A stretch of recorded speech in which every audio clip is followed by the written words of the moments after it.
So, in continuation with section 154 FIR, if the information given by the women against whom an offence under section 326A B acid attack के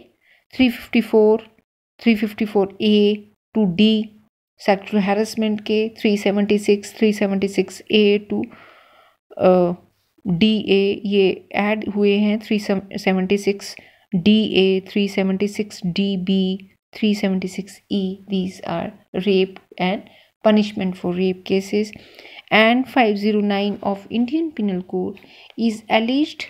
then such information shall be recorded by a women police officer under the Criminal Law Amendment Act 2018 की criminal law amendment act 2018 के according जो भी section आपको बताए गए हैं 376, 326, 354 इस कैटेगरी में जो भी ऑफेंसेस आ जाते हैं और जिसकी शिकायत या कंप्लेन कोई विमेन करती है तो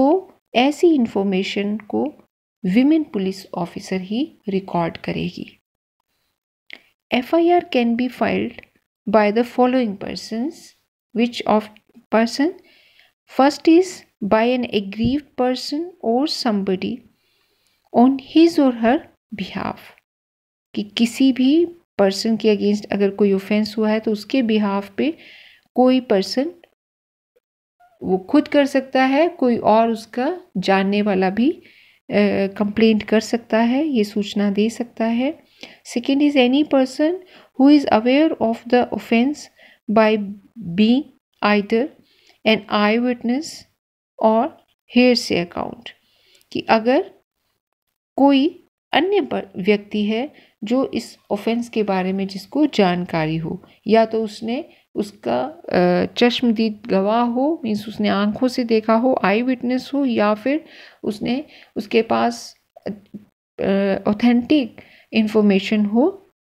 उसने अगर ऐसा सुना है, उसको पता चला है, और बाय द एक्यूज्ड हिमसेल्फ और सेल्फ, या फिर जिसने ऑफेंस जिसके अगेंस्ट हुआ है वो भी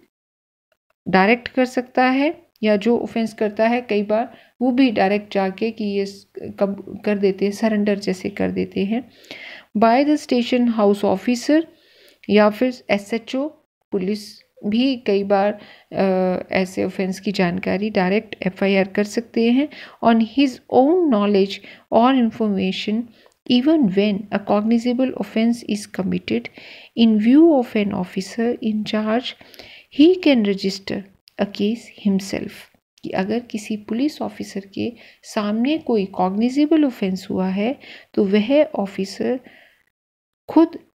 केस को रजिस्टर कर सकता है, ये उसके पास पावर होती है.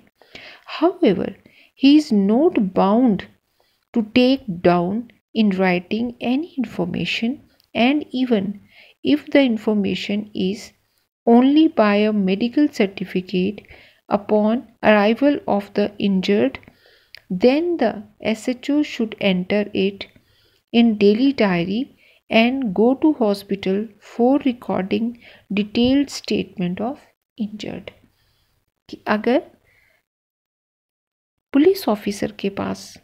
कोई डायरेक्ट जानकारी हो, कोई सूचना हो उसके पास, तो वो राइटिंग में तभी करेगा, उससे पहले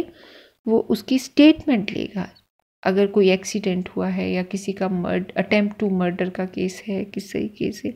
तो हॉस्पिटल में जाके पहले उसको उसकी सारी जो इन्फॉर्मेशन उसको जाके वहाँ स्टेटमेंट रिकॉर्ड करेगा, उसको स्टेटमेंट चाहिए. उसके बाद उसको डेली डायरी में रोज़ाना की जो डायरी होती है उसमें लिखा जाएगा. आफ्टर दैट पूरे प्रोसीजर के अकॉर्डिंग FIR की जाएगी. In all the cases, the information must be definite, authentic and not baseless or rumor. कि कोई अफवाह नहीं होनी चाहिए, ऑथेंटिक इंफॉर्मेशन हो, clearly making out a cognizable case. साफ साफ तरीके से वो कोई कॉग्निजेबल केस बन रहा हो तभी FIR की जाती है इस तरीके से। It is to be kept in mind that the person delivering the hearsay is required to mention the source of his information and submit it along with his or her signature to present it from amounting to false rumor। कि अगर कोई व्यक्ति कहीं कोई information देता है, कोई सूचना इस तरीके से देता है, थर्ड पार्टी मानी जाती है ये, कि कहीं से पता चलता है उसे कोई इन्फॉर्मेशन और वो जाके पुलिस स्टेशन में जब FIR करवाता है तो उसे उसका सोर्स ऑफ इन्फॉर्मेशन देना होता है कि कहाँ से उसको वो सूचना मिली है, and submit it along with his और हर सिग्नेचर, कि अपने हस्ताक्षर के साथ वो सोर्स सबमिट करेगा। To prevent it from amounting to false rumours, इसे अफवाह, झूठी अफवाह से बचाने के लिए या इसे झूठी अफवाह